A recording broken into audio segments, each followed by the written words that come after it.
धर्म एवं समाज कल्याण में पर्यावरण संरक्षण और पर्यावरण संरक्षण के लिए आज मैं आपके सामने जो विषय लेकर आया हूं वह है multi cropping system. Multi cropping system में हम कई फसलों को एक साथ लगाते हैं और उसका फायदा लेते हैं। देखिए, फसल चक्र की ही तरह मल्टी क्रॉपिंग सिस्टम जो है वह भी बड़ा लाभदायक है, क्योंकि एक फसल दूसरे फसल को फायदा पहुंचाए और एक फसल दूसरे फसल से लाभ ले और कुछ दे।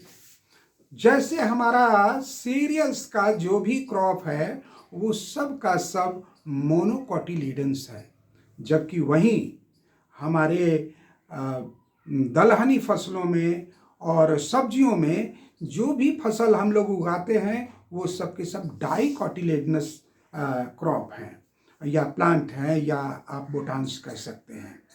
तो इनका फायदा ये होता है कि जो डाइकॉट के प्लांट हैं या खास करके जो लेग्यूम्स हैं उनकी जड़ों में जो गांठ होती है उन गांठ में नाइट्रोजन फिक्सिंग बैक्टीरिया पाया जाता है और ये सॉइल में नाइट्रोजन की मात्रा को इन्हांस करता है।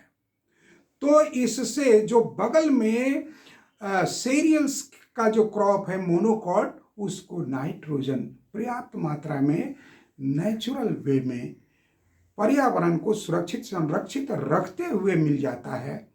तो ये हमारे फसल के लिए अतिरिक्त यूरिया या नाइट्रोजन डालने की आवश्यकता नहीं पड़ती है। इससे फास्फोरस का भी इन्हांसमेंट होता है।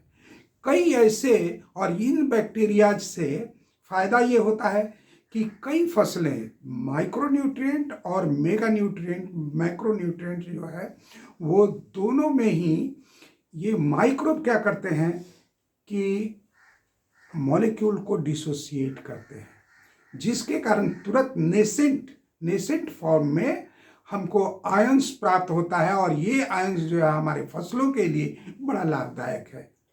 तो मैं तो कहूँगा कि हमारे किसानों को शिक्षित होना चाहिए, सबसे पहली बात। और अगर शिक्षा का कोई समय नहीं मिल रहा है तो विशेषज्ञों के बताए गए राह पर चलें और मल्टी क्रॉपिंग सिस्टम को अपनाएं, तो एक साथ कई फसलों को हार्वेस्ट करने का अवसर मिलेगा आपको और हमारे समाज को लाभ मिलेगा, पर्यावरण भी संरक्षित होगा। तो ध्यान रखिए।